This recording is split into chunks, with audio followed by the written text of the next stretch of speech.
Hey, cutie pies. I'm Lanikia, and this is a new edition of What Happened on the Soaps, Young and the Restless.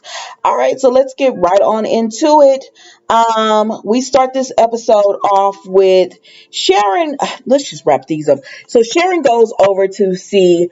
Excuse me. Victoria goes over to see Sharon, and Nick is there, and you could tell that Sharon is just, it's difficult for her to see Victoria.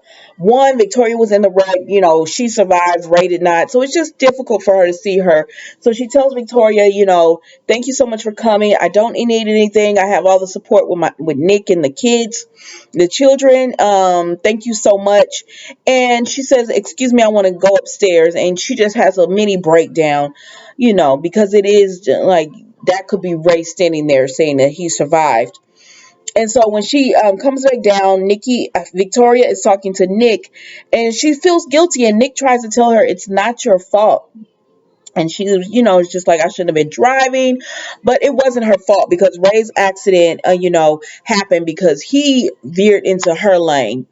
So Sharon comes down and she comforts Victoria and just tells her it's not your fault.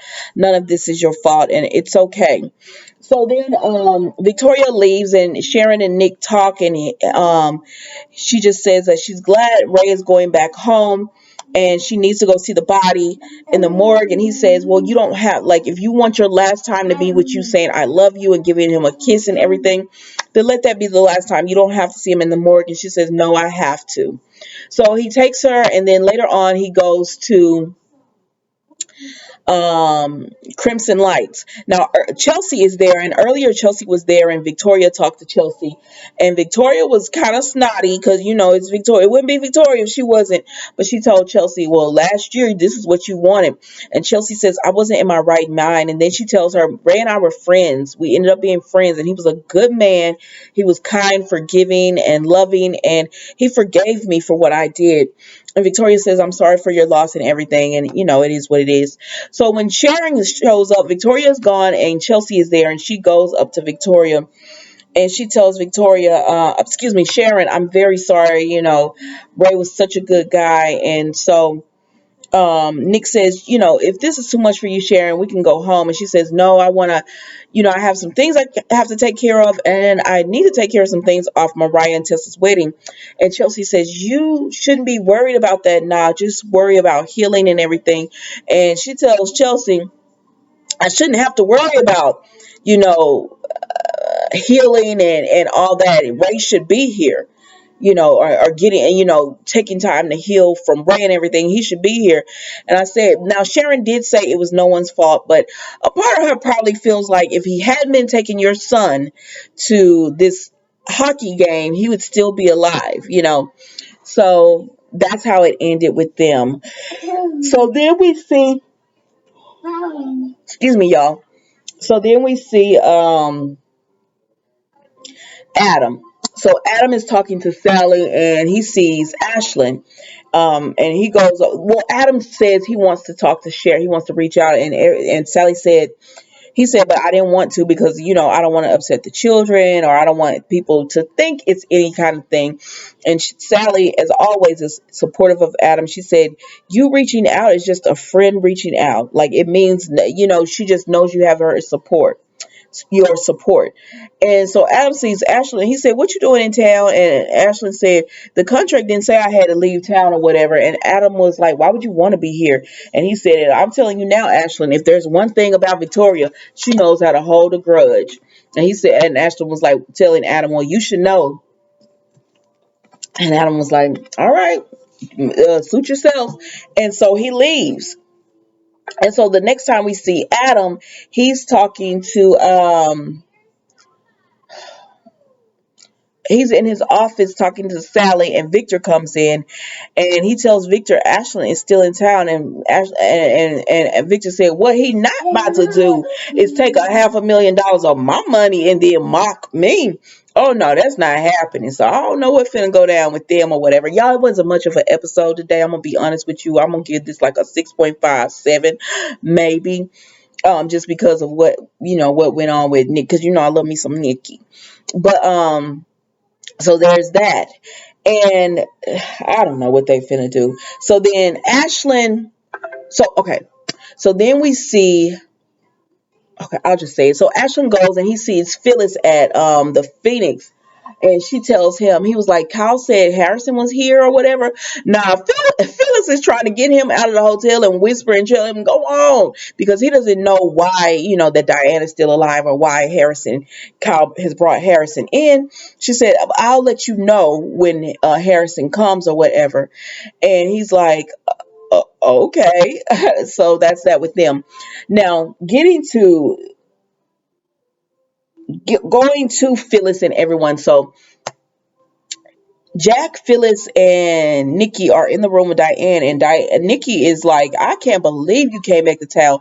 And Diane was trying to position herself. She was like, "I thought Jack would understand," and Jack would tell people, and he said, ma'am, I'm not gonna smooth this over for you." And Phyllis said, I'm not either. You want to come back into town? You gotta. She said, you wanted to come back into town, or whatever. You're gonna have to hold your feet to the fire and take this. Like, people's lives that you destroyed, that's on you. So when they come, you better start singing. And so Nikki is just like, if you really cared or wanted to do anything, you would have stayed dead. Like, if you really wanted to be a changed person, she said, you haven't changed, or whatever. And so Jack gets a message and he tells Phyllis, that meeting I had, they're here. And she says, oh yeah, I'll go. And Nikki said, I'm not leaving. I got some things to say. And he says, Nikki, and she said, no, go on, Jack. Everything's will be fine. And Phyllis says, I'm sure it will, but let me go and take this lamp right quick. Phyllis is a mess. She said, let me take this lamp right quick. And she said, Diane, this is what you wanted. And Diane, thanks, Phyllis. And I was like, girl, Phyllis is a mess, and you know it. So then it is getting so dark. You can't tell what the weather is doing in Texas.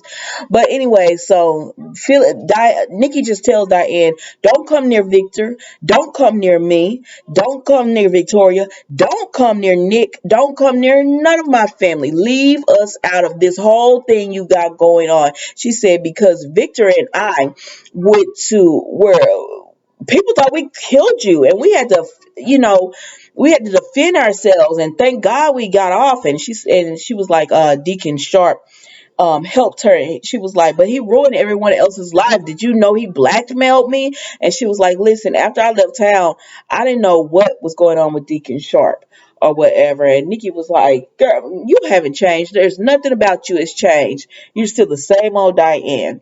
And she was like, stay out of our way, is what Nikki pretty much told Diane. And so she leaves.